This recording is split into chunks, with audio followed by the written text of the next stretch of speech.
Hey guys, welcome to the We Need to Calm Down podcast. I'm Devin, And I'm Joe. and this is a show where we talk about all things Taylor Swift. That's right. This is the show where two friends finally get to let their dedication to winner of the 2020 Album of the Year Grammy, Taylor Swift, fly. Prediction. We'll be discussing everything from song breakdowns, Taylor news, and our insane fan theories. That's right. But today we actually have a quick and maybe not even that quick intro to talk about because Taylor just keeps dropping bombshells. Devin, what happened? Wildest Dreams, Taylor's version, has been released into the world. Just a little snippet in the Spirit Untamed trailer, which is, you think about it, such a weird place to have it, but there's just so many implications behind this. The first one, 1989. Taylor is determined to make us completely wrong with every prediction we come up with because we predicted clearly 1989 has to be the second to last album she puts out because it's so recent. Why would she release such a recent? It doesn't matter. It's Taylor Swift. She does whatever she wants. And so, a really cool thing that I found out on TikTok, I forget who it was, a couple people were talking about this, so I don't know who to credit properly, but the Rolling Stones theory, where she had four different covers of Rolling Stone that she posted on her Instagram, I think in 2019, and they were all different colors. So the first one she posted was this image of her in this yellow outfit, and it's golden like daylight, which was four words, and she had a yellow heart. So fearless on the fourth month of the year, which was April, which we know is true. Yeah. And then the second one she posted was her in a blue outfit with the blue background. And it was, if I'm correct, I'm doing this off the top of my head. It's blue, the feeling I got, which was six words with a blue heart. Sixth month of the year, June. This is also when Spirit Untamed is coming out. If you looked on our Instagram, there's another little funny joke I make about the June image that she used in the Spirit Untamed trailer. It's also Taylor Swift, but it's fine. you know what I didn't notice that was the bi colors. I That's know. like you said this to me and I was like, how am I supposed to just know what this means? And then because I'm just not as ingrained in it, and you were like, you are a fool. I breathe this conspiracy theory. It's in my veins. Then the next one was, I want to say it was not Speak Now. It was I know. Next was red. Red. Yes. I used to think love would be burning red. I believe that was it, and it was 8, which means it would come out in August. August. And then the last one was purple, and I completely forget what that was, but the implication was November. It was not. It was 11 words. I don't Yeah, remember what the words were. exactly. It what's really interesting about that theory too is, well, for one, it's 2 months, 2 months, 2 months, 3 months, which is Mm. interesting, which gives me a little bit of implications of potentially what vault songs come out with Speak Now. She might have a much larger release for that one, similar to what she did with Fearless. There was another theory that I saw that like kind of tacking onto that said that then after that the next re-release would be Reputation in November 2022. And you're thinking to yourself now, but what about self-titled? Hmm. They said that self-titled would be the last one she puts out because now she owns it all, and now it's Taylor Swift. Okay. Yeah, because I And mean, would it be Taylor Swift Taylor's version? Like, that's what's funny, but like I like that, like it's a nice, the first thing she ever put out is the last thing hmm. that she does, and it's now it's fully hers. It's fully encompassing in Taylor Swift, and I think poetically that's awesome. That does, like, I mean, that's a whole year of no re-releases until then, but I mean if she's dropping them that quickly, like Hmm. 2 months, 2 months, 3 months, like we're gonna have almost all of them throughout the end of the year. That's So insane. much content. So much content. The other thing that's really interesting with Wildest Dreams specifically, another person pointed out that Taylor never let her music be used in ads, movie trailers, anything like that, because she didn't want Scooter to get any money for it. Hmm. And now the announcements of her two lead singles coming out now are through an ad and through a movie trailer because she's getting the money for it now. And I Yep. think that's absolutely beautiful and I'm The here for it. the fact that she's using that as her promotional tool for these albums, like that's how she's secretly announcing the fact that there's going to be an album coming out, has been so cool. She's just slap she is just slapping him in the face and I am so here for it. So Oh do my you want to gosh. talk about just Wildest Dreams? Oh my gosh. Like I want what to. a song. It's my favorite song of 1989 by far. It's not even close. It's the song that if someone isn't into Taylor, but they're mildly into pop or just into great writing, that's the song that I send them. I had a friend who could not stand Taylor Swift, did not like her at all, but he said like that was the song. Like it's gorgeous. Music video is fantastic. I oh my God, it's so good. We were Yeah. listening to it like all last night. It's a good time. But just even I saw that she's choosing to do 1989 because you're doing Fearless and then you're doing 1989, two critically acclaimed albums for her. Mm-hmm.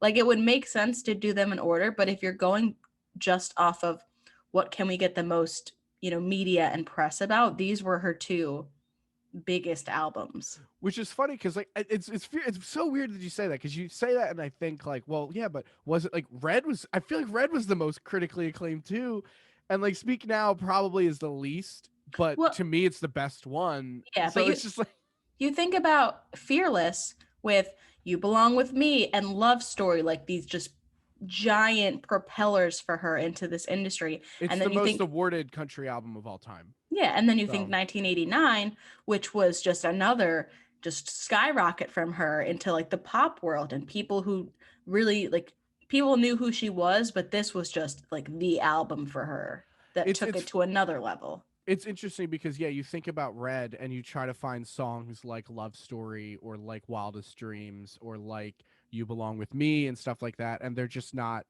exactly there. Like Red is good. We are never ever getting back together. That's the first time we got one of those generic poppy shake it off me Yeah. songs that was kind of big. I Knew You Were Trouble was kind of big, but like none of them had the smash success of Shake It Off, of Love Story. Like, Hmm. but it's weird. It's like hailed by critics as the best thing she's ever done. Yeah. Which I don't disagree with. I I mean, I don't love disagree with at Red, all. yeah. Yeah. But I the thing it's funny because like I don't care. Like like honestly, they're all so good. Like I'm excited to see what 1989 brings. I'm excited to see what bonus content comes with it. It's also interesting, like Red, like pushing that back. Like it kind of gives me the more of the will they won't they release the All Too Well, so like I can mm, like keep myself in suspense for that. 2 months for June though. 2 months for June. Like I forgot that it's almost April. I know time has been flying way too quick. Yeah, insane. So I don't know. I'm excited. I'm here to listen to Wildest Dreams again, rebuy another album. I just hope that I get Fearless before I have to order 1989 because I'll be very angry. I'm excited to see this album cover. Right? Like I if think. she's gonna try to replicate it, like how she kind of did with Fearless.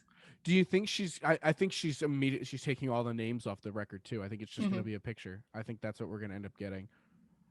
I don't know. I'm excited. I'm excited. Just it's just so cool to see like a rebirth of all of this stuff and Yeah. have it all come back. It's just a great time to be a Taylor Swift fan. But Devin, what are we talking about today? So on this typical Tuesday night, we are talking about track 4 off of Evermore, which is "'Tis the Damn Season."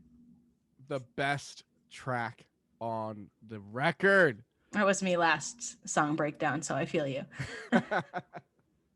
So yeah, do you want to tell us a little bit about your favorite song on this album? Devin, I am dying to tell you about my favorite song in this album. So we can start off talk about this track 4. "'Tis the Damn Season" is one of the story songs on the album, which means if you haven't really paid attention or anything like that, Taylor has been releasing a number of songs that are like I don't know, their meanings are attached via string, invisible or otherwise, to a number of other songs in the album, similar to the love triangle that we saw in Folklore. So the other songs from this album are Gold Rush and Dorothea. There may be some others, but those are the definitive trio of songs that is the general consensus among the audience and Taylor herself. If you haven't seen our episode regarding that theory, the Doro theory episode, definitely check that one out to see more of how these songs are connected. We're not going to go too depth into it in this breakdown, but the song tells the story of an actress who is returning home for the holidays and catching up with a past lover. It is not happy. No. It's funny in the liner notes of the album, Swift wrote that one of the song's storylines on Evermore was about what happens when Dorothea comes back from Hollywood for the holidays and rediscovers an old flame. So it's Taylor's word. It can't get a better description of it than that. It's my favorite song without contest since release. It's my phone background. I have a lyric on my phone case. I just bought a sweater with the song title on it. It's on a little mini Oh marquee my that I have. gosh. I can't get enough of this song. I can't get enough of these lyrics. If you haven't seen, I rate it number 1. My most recent rating is the exact same. It's the first time I've ever been this consistent. I can't stop talking about the song. All right, go, Devin. So this was your number 1 song, and this was from the beginning to the end, same rating, same number 1 song. I ranked this song number 3, and it ended at number 2, so it just went up a little bit. It's not my favorite. It's no Gold Rush, but I mean, number 2 isn't nothing to exactly shake a stick at. Like, out of 17 songs on this yeah, album. Yeah. it's just so good. And the story behind how she came about this song is just so funny too, you know. She wrote it the night following the first day of rehearsal for the Folklore Long Pond studio sessions. So this was before Evermore was even conceptualized. Mm-hmm. So Aaron Dessner, the producer, was talking to Billboard about it, and they stayed up late into the night. They were like just playing music, drinking, chatting, catching up, and then Dessner's like, "Okay, Taylor's gonna go to bed. We're all going to go to sleep now. This is it. This was a fun time. See you later."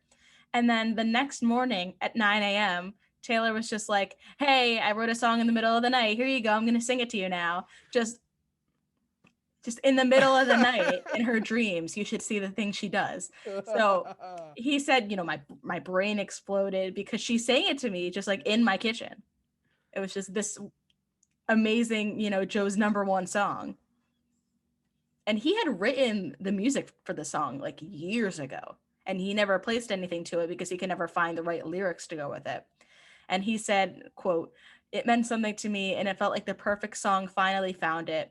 There's a feeling in it," and she identified that feeling. It's the feeling of the ache in you put there by the ache in me. And I think everyone can relate to that. It's one of my favorites. So that's crazy that she had just heard this song for the first time and she went, boom. Oh, I got it. I know exactly what that feeling is. I'm so in touch with my emotions that I can instantly pinpoint the emotional feeling of a song and write about it. She reverse Elton John'd it. Like, it's I still like, I didn't know this until we started doing the research for the song, and like, just another song that she wrote overnight, like Lover, just like, it's just the amount of stuff like that's in this song that like blows my mind is insane. And just to think that she just came up with all of these lyrics, all of this cadence, all of these like rhythms that she uses with like her words, in like, he said we were up late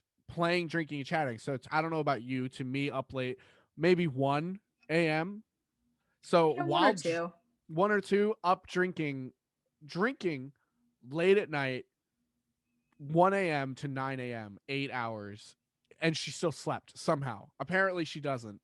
Yeah, But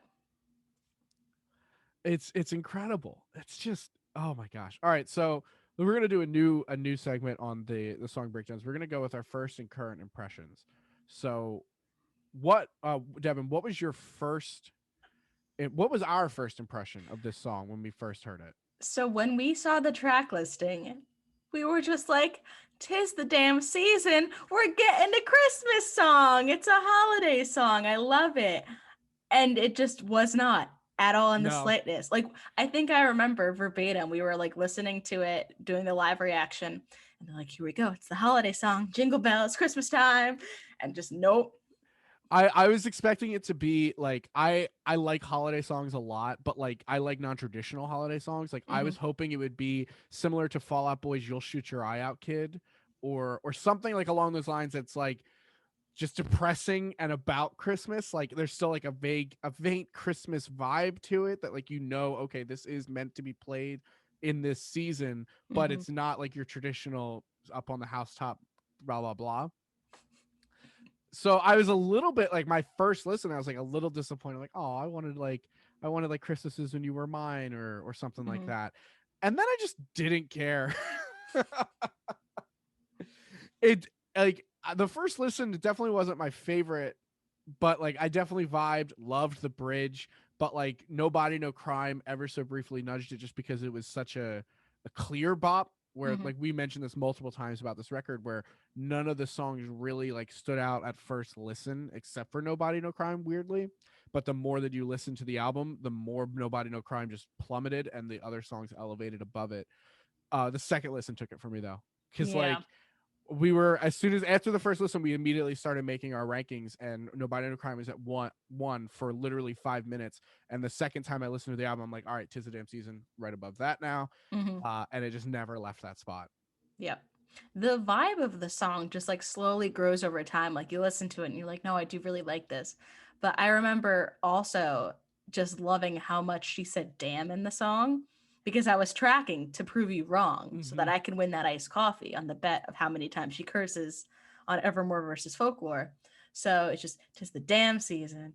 Just damn, damn. It was great. It was a great time. But that was my first impression of it. I, I I mean it's funny, we love songs where she curses. Like Hmm. there's like this weird bonus to the song, and she doesn't curse that, like I mean it depends on what your definition of a curse word is. I know television doesn't see damn as too bad of a word. I generally don't either, but some people think shut up is a bad word. So it's Mm. all it's all relative. But like this one, nothing really crazy in the curse word category, but just hearing Taylor Swift constantly say "'Tis the damn season," and it's such a mood. Like it's such like I'm amazed that it sounds like a saying that's been said for forever. And is it? Because I don't think it is. "'Tis the season" obviously is, Yeah. but like "'Tis the damn season," just adding that little anger, that Hmm. little like fight in it makes it so interesting. So our current impressions of the song, now that I've probably listened to this song I don't even want to know. so much, like a lot. Like I'm pretty sure I put it on repeat to go to bed. Like it's still on repeat to this day, 4 months after the fact.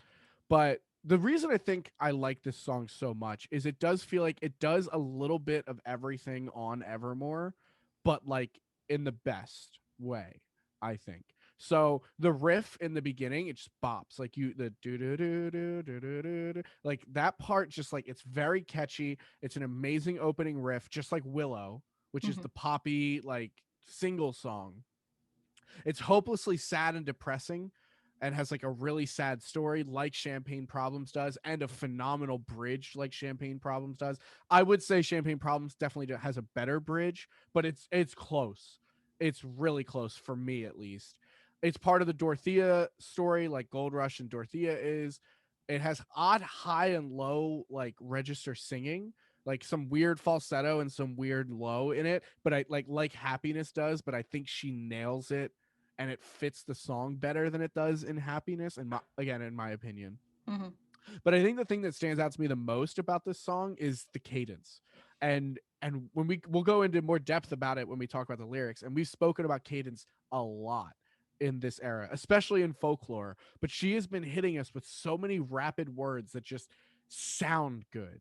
And like when you take a writing class or a poetry class, you don't really, I don't know about you, I hate poetry. I'm not good at it. I don't like reading it. I don't think it's great. But when you hear a poet, a really good poet, read their work to you the way it's meant to be read, Hmm. you hear things in the way that the words sound. Because when you write poetry, you're not just writing obviously words on a page, you're writing sounds that sound good together, and that's what good poetry is.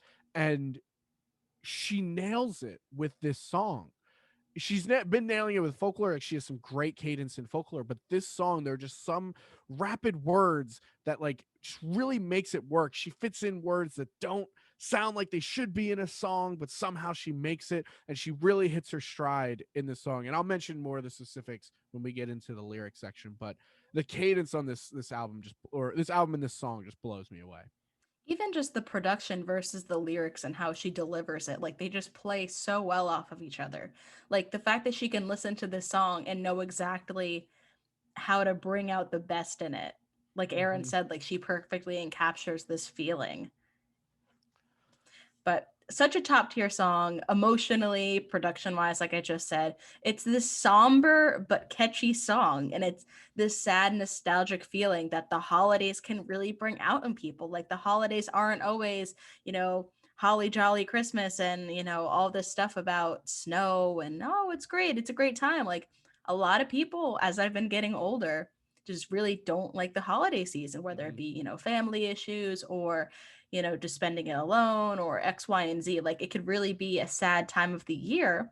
And this song just captures it amazingly. Absolutely incredible. All right. So let's get into some lyrics that jumped out to us. So we're gonna start off right at the beginning with it's the kind of cold fogs up windshield glasses, but I felt it when I passed you. This is the first line of the song. Mm-hmm. Devin, this sounds so familiar. What other song starts out the very first line with something about walking past you I walked and through the door with you. The air was cold, but something about it felt like home somehow. my hometown? Something about it felt like home somehow. No wonder we love this song so Mm-hmm. much. Like it's I remember like listening to this lyric and I'm like, this just there's something nagging the back of my neck about this lyric. Why does this feel so familiar? Why does this feel so great? It's very all too well vibes because and you get that throughout the entire song. Like it's about a childhood love. Like you show me pictures of like you on the t-ball team, like Mm-hmm. you tell me about your past thinking your future was me, like but like the breakup and everything, it's mirrored so well. I know.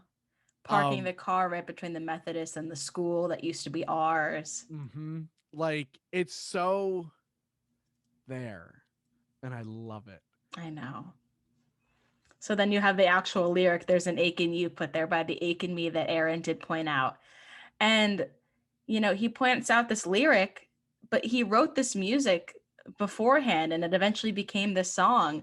And there's just really something to this lyric if you want to talk about it. Yeah, so like we said, like he wrote the music to this song, Hmm. and somehow, and obviously he didn't write the lyric. It's there. There's an ache in you put there by the ache in me. But so I don't know about you, and tell me if I'm crazy. I really, because I've listened to the song so much, I actually started listening to the production and the music behind it, which I usually don't do. And in the riff in the beginning, it just feels like there's an Talk ache about put there. this. Like the riff feels very give and take. Like Hmm. It is. like you hear the music move over to one and then come back and move over to one and come back. And I learned how to play it on guitar really poorly.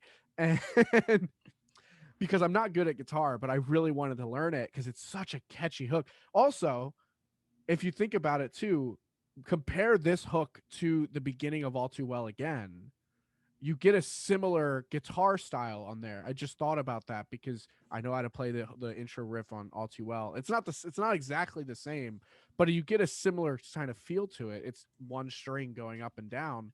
Yeah. You are definitely right, though. And that's so funny that you mention it because it's one of the first things that I wrote down about the actual music behind this song. So we can get into that a little bit later. But I'm actually yes. I have stuff for that section. I'm so excited to get to the Hmm. music behind the song. But yeah, this one there's this it feels like that riff is a lyric, which is crazy to me. Like it might be one of my favorite lyrics on this album. On Yeah. this record, like it's so good. But the next lyric that I have is it's so simple, and I don't know how you feel about it because I feel very weird in my like for this lyric, but it's so we could call it even just so we could call it even. It just acts off the other line, just that line. It's on my phone. I don't know if Hmm. you can see it. Like, yeah, like, yeah, whatever. Yeah. It's on my phone, so we could call it even.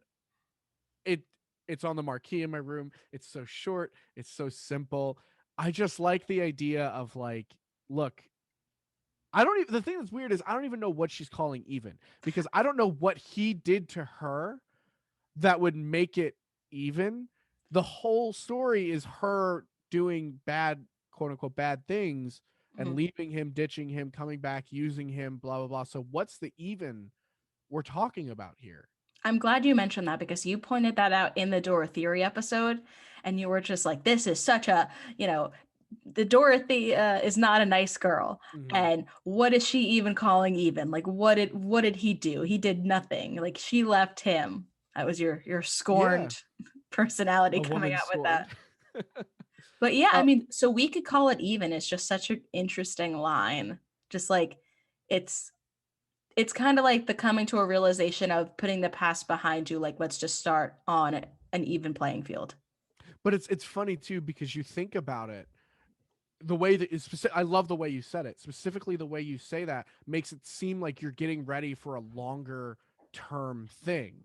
Hmm. Like, look, let's put this all behind us. It's just the future. But then the future is literally 2 weeks or a week of holidays. Like, she knows she's not staying. She knows this future is not a thing. So, But it's the damn season to try. It's the, yeah. it's cuffing season. You want someone to hold during the holidays and to bring home to your parents and do all these cute wintry date ideas with. Like, that's the time. Yeah. It's, You put it you want to put it behind you. Yeah, and then you put it together with the next line, and we start to see the cadence that we were talking about. So we call it even. You could call me babe for the weekend. Hmm. Like, we get these really quick rhymes, these really short one syllable words, and then match it with you could call me babe for the weekend. Like, this is where the cadence starts to become pronounced. Hmm. We get to the next line, and we have talked about this at length a lot. The road not taken looks real good now. Chalk this up to another Robert Frost reference. We speak about this poem all the time on this podcast because Taylor seems to absolutely love it. We mentioned it last on our illicit fairs breakdown, but like we said, she just loves this poem and this idea of this Hmm. road less traveled. I will say it is worth repeating. So if you did listen to the Illicit Affairs episode, go back, re-listen. But we'll make the same point that most people look at this poem as saying that the road less traveled made all the difference. That's the line in the poem. I took the road less traveled, and that made all the difference. And they think that it means that the choice was a better one, taking the road less traveled. Like like the adage is always take the road less traveled whenever you get a chance because it's always the right option. But that's not what the poem is saying at all. The poem is just saying that it was a major factor in where he is, not that it made his life better or worse.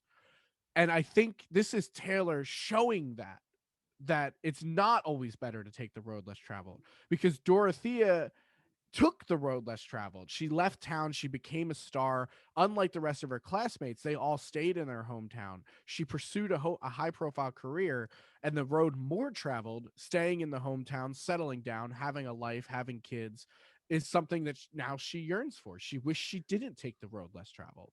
Well, I don't even know if it's she did take the road less traveled because the line itself, the road not taken.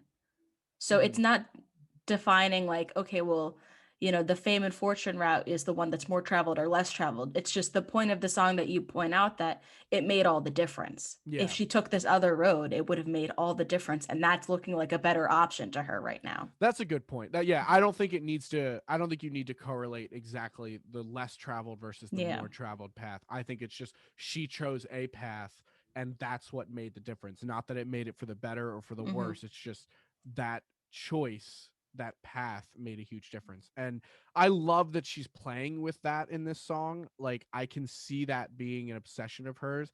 She mentioned this poem for the first time in the Outside on her self-titled album, and I don't think she's made a reference to it since until Folklore with Illicit Affairs, but now we get it back to back in sister albums, which is really interesting. Hmm.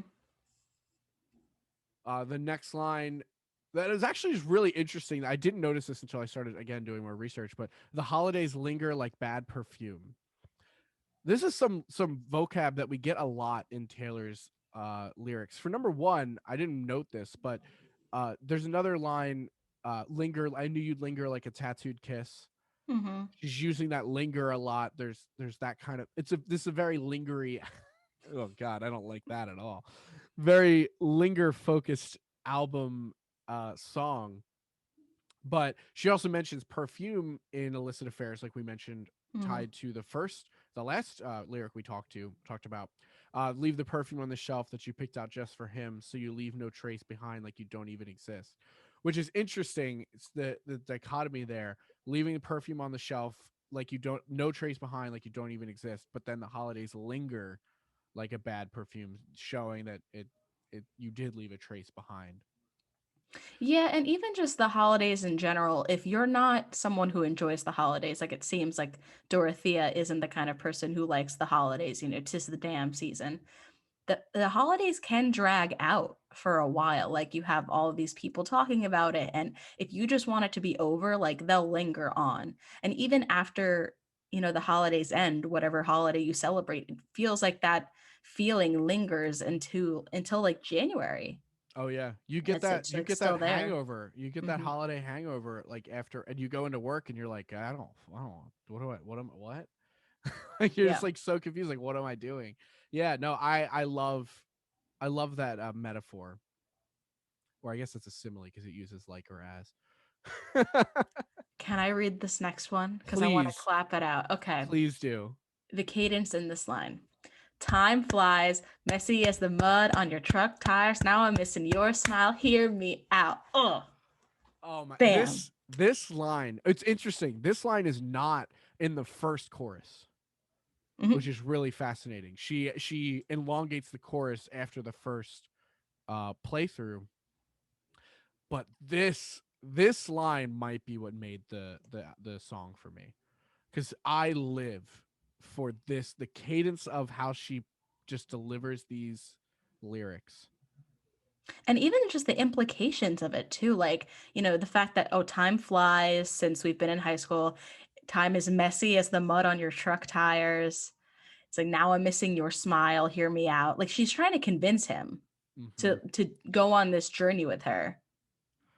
It's just, it rolls so well. The double iteration of messy mud, Truck truck tires. tires, the flow is incredible. And I think the thing that really gets it too is the hear me out at the end. Hmm. It's such a good break because like you feel when you're listening, you feel this momentum from hearing, you hear the beginning of time flies, pause, messy as the mud on your truck tires, now I'm missing you, and you feel like you're going downhill Hmm. as you're singing the song. You're just going so fast because now I'm missing your smile, and then it feels like you hit a brick wall, and it's just hear me out. Hmm. And it's like the punctuation of the song, it's all pulled, the momentum is stopped, and you're all pulled out to listen to hear me out. And it's like when you're in, like, watching a movie, and like they're in this busy, like, Grand Central Station or something, and like the character says words that just stop everything, and Hmm. all the sound drains, and you just hear me out, like, oh, Then the next line, I won't ask you to wait if you don't ask me to stay. What a line in it's so itself. depressing. Hmm. Like, it's just such a depressing unspoken law between these two people. It's just, that's just so heartbreaking. And even more so that she's saying it. Like, I won't ask you to wait if you don't ask me to stay. Like, they know when she comes over, you do not ask me to stay with you. We've had this discussion, we've had this argument, this has happened before. You know not to ask me to stay, and I won't ask you to wait for And, me to come back. and even just like you think about this is probably such a common theme in their relationship. Like we talked about this in our Dorothea episode, but to quickly summarize that, she was going to leave to become an actress. He never asked her to stay. And so because of that, she didn't ask him to wait for her. It's like you said, unspoken, like these feelings that, well, I would have stayed if you asked. Or it's like, well, I would have waited for you if you told me you were going to come back to me or something like that. And it's so sad. I can't. I love this song so much, guys. Like I really do. I can't get over it. The next line, we're not even going to talk about it right now because it belongs in the music portion. So I'll go back to LA when my soul leaves my body every time I hear it. This is so I'll go back to LA is the he looks up grinning like a devil of the folkmore era for me. Like I can't get over it. I never will get over it, and I'm going to scream it whenever it comes on. I'm going to stop whatever I'm doing, which makes it very hard when I'm listening to it on repeat because every 3 minutes I have to stop what I'm doing and scream. So I'll go back to LA, and Oh. we'll talk about everything around that line in the music because there's so Mhm. much going on there. The next line is who can tell which smiles I'm faking, which is a nice callback to the podcast favorite song, The Way I Loved You. He can't see the smile I'm faking. But Mhm. just a little nice nod that I wanted to point out. And the last two lines that break my heart every time from the very beginning when we first listen to the song. And the heart I know I'm breaking is my own to leave the warmest bed I've ever known. Like, sad, sad, sad, sad, sad, sad, sad. I know that's your favorite lyric right there is Mhm. to leave the warmest bed I've ever known. Just Sup. like she's breaking her own heart. It's like, then why don't you just stay? It But still it's, pisses me off. That line still pisses me off. Because like, come on. You're not the only one whose heart's being broken right now. mhm. Like, come on. I know. Okay. Well, my favorite part of these song breakdowns, let's get into the music behind the lyrics. So these 3 minutes and 50 seconds of heartbreak are in F major and it's at 146 BPM. So pretty Okay, standard, I but on can the see higher that actually. register. I can see the 146. That sounds so high. It's not as high as, other songs, but it is higher on the album. Okay. There's some instruments in there. There's a lot of instruments in here. And I had Jeez. to Google a couple of these. So there's a violin, pretty standard for this era. There's a trombone, which is pretty cool. Synthesizer. There's a lap steel guitar, which is exactly what you think it is. It's the steel guitar.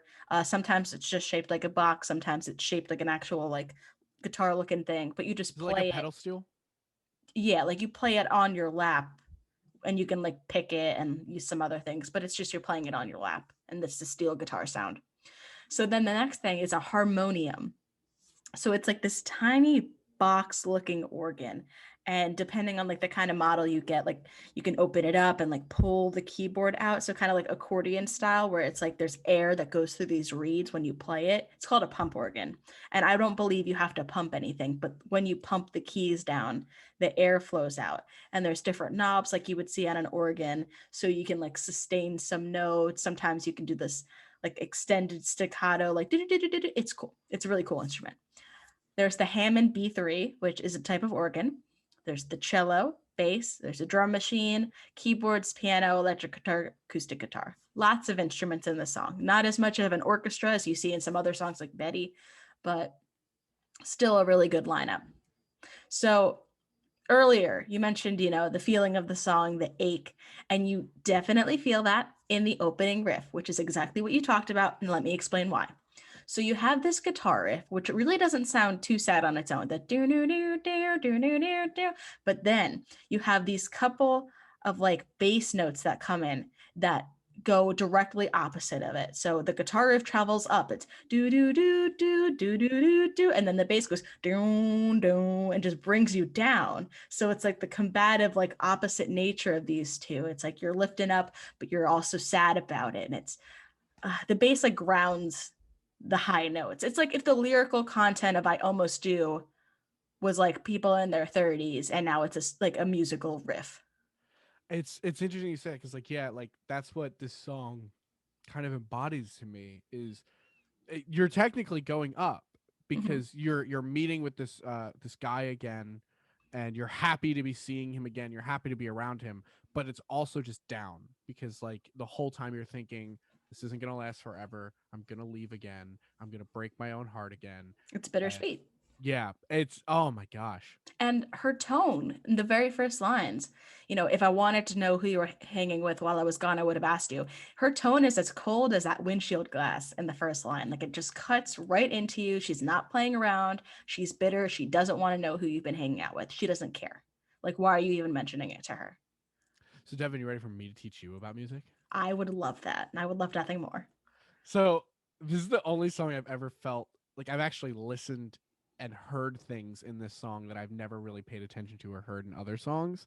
So something that really interesting that popped out to me was in the second chorus. This is again the second chorus is where we get the time flies verse or whatever. Hmm. It ups the tempo of the song, and you hear a hi-hat get introduced into this chorus throughout the whole chorus, and then the hi-hat continues to emphasize and match the timing with the words in the bridge to expose that cadence that we were talking about earlier. The sleeping half the day just for old time's sake, and like the snare hits on every syllable in that sentence. So another really cool thing is that the hi-hat isn't just playing on the on beats, but it's also playing the off beat occasionally, which makes it sound like it's playing you in. So like for example, if your beat is 1, 2, 3, okay, I need like two hands. If it's I'm gonna snap. It's like 1, 2, 3, 4, 1, 2, 3, 4, 1, like the off beat. So that's what like pulls you in even more because What? it's not just what you know. It's like it's giving you what it is, but it's also like it's giving you a tumble. Like it's pulling you in a little bit more. And also the sleep in half the day, the da da da da da, the melody is a mirror image of the guitar riff at the end of the choruses. So the end of the Oh chorus, my gosh. uh, um, and it always leads to in my hometown, like the end riff, because it's usually the do do do do, but it's the exact same melody, and that's why when you end the chorus and you go right into sleep in half the day, it's it's the same thing repeated, but it sounds different. Wow. Yeah. Now that like I put the notes together in my head, which I can't Hmm. generally do. Oh my gosh. I love the song. Oh my gosh. All right, so I have more things to teach you though. Are you ready for this? Yes. I have been talking about this, and you can attest to this, since December 15th. And I will die on this hill that there is something that happens when she says, "So I'll go back to LA." And I have been listening to this with scrutiny, great scrutiny, Hmm. trying to find what it is around the words "So I'll go back to LA" that just pulls this feeling, this something out of me. And I think I found it, but please tell me if I'm wrong. So once we hit the "so I'll," the hi-hat cuts off entirely and we Hmm. get a low hat. Um Yeah, it's not as sharp as the hi-hat is. I don't yeah, know exactly what they're playing, but it's it's like the a same dampened. beat, but it's dampened, it's muted or something, and it's not as like jarring or Hmm. cutting. And we hear a new note, a new wave of sound kind of like wash over the song. It feels like we went through a tunnel and the percussion gets muted, everything but this clean note just comes out and a refreshing change hits us. And that helps us focus more on the lyrics and the singer themselves as opposed to what's going on, like the crazy hi-hat and all of that stuff going on there.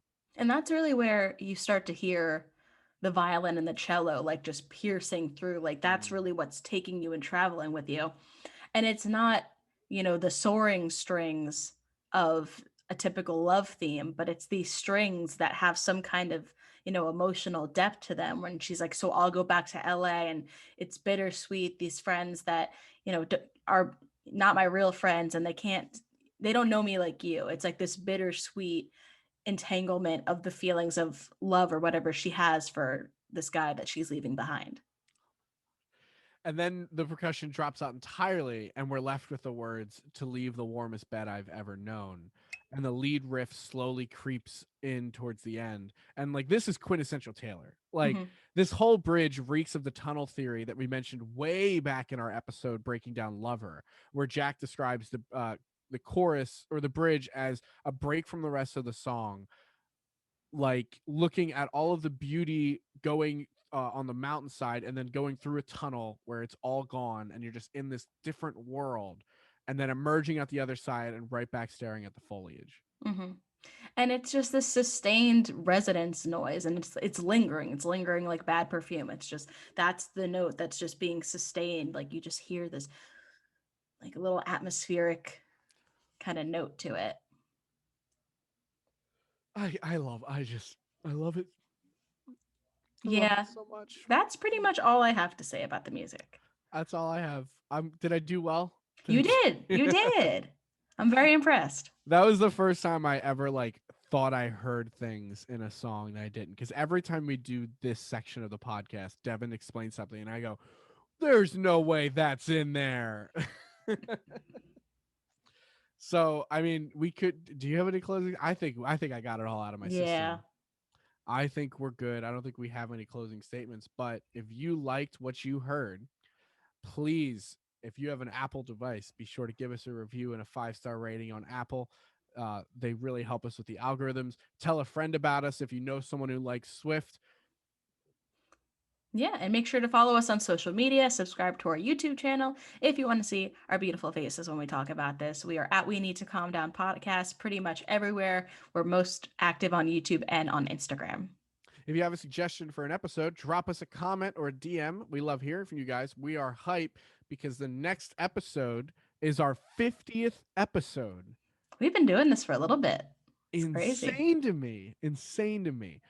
So we love hearing from you guys. Always feel free to drop us a DM or a comment. Yeah, and aside from that, thank you so much for listening. We will see you 2 Tuesdays from now, whatever date that is. I don't know. So not this next Tuesday, but the Tuesday after that. I think it's the 27th. I don't even know. I'm bad at math. Numbers don't make sense to me. Either way, come back. We'll be here.